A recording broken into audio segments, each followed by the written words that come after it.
ನನಗೆ ರೈತ ಅಂದ್ರೇ ಖುಷಿ ಆಗ್ತದೆ. ಇನ್ನು ಕೃಷಿ ಜಾತ್ರೆ ಬಗ್ಗೆ ಕೇಳಿದ್ರೆ ಎಷ್ಟು ಖುಷಿ ಆಗಬಾರ್ದು, ತುಂಬ ಖುಷಿ ಅನ್ನಿಸ್ತದೆ.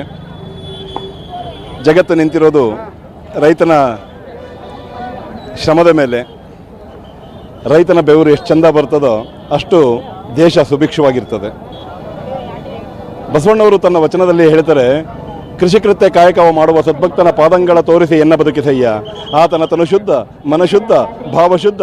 ಆತನ ಮನವಿಗೆ ಹೋಗಿ ಲಿಂಗ ಪೂಜೆ ಕೈಗೊಂಡ ಗುರುವಿನ ಜೀವನ ಪಾವನ ನೋಡ ನಮ್ಮ ಕೂಡಲ ಸಂಗಮ ದೇವ ಅಂತೇಳಿ ವಚನಕಾರರು ಹೇಳ್ತಾರೆ.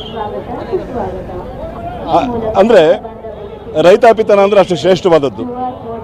ಜಗತ್ತಿನ 84 ಲಕ್ಷ ಜೀವಿಗಳು ಅಂತೇಳಿ ಕನಕದಾಸರು ಹೇಳ್ತಾರಲ್ಲ, 84 ಲಕ್ಷ ಜೀವಿಗಳಿಗೂ ಅನ್ನ ಕೊಟ್ಟಿರ್ತಕ್ಕಂಥ ಪುಣ್ಯಾತ್ಮ ಯಾರಾದರೂ ಇದ್ದರೆ ಅದು ರೈತ ಮಾತ್ರ.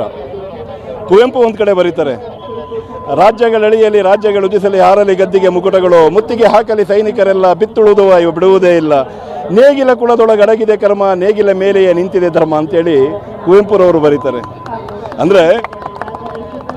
ಅಂದರೆ ನಾವೆಲ್ಲ ನಮ್ಮ ಧರ್ಮಗಳು ಎಷ್ಟೆಷ್ಟು ಶ್ರೇಷ್ಠ ಅಂತ ನಾವೆಲ್ಲ ಅಂದ್ಕೊಂಡಿದ್ದೀವೋ, ರೈತನ ಕುಳ 3 ವರ್ಷ ನೇಗಿಲ ಕುಳ ನೆಲಕ್ಕೆ ಹೋಗದಿದ್ರೆ 3 ವರ್ಷ ಈ ಜಗತ್ತಲ್ಲಿ ಯಾವ ಧರ್ಮನೂ ಉಳಿಯೋದಿಲ್ಲ.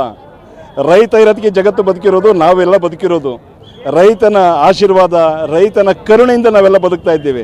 ಅಂತಹ ಸಹಸ್ರಾರು ಪುಣ್ಯಾತ್ಮರ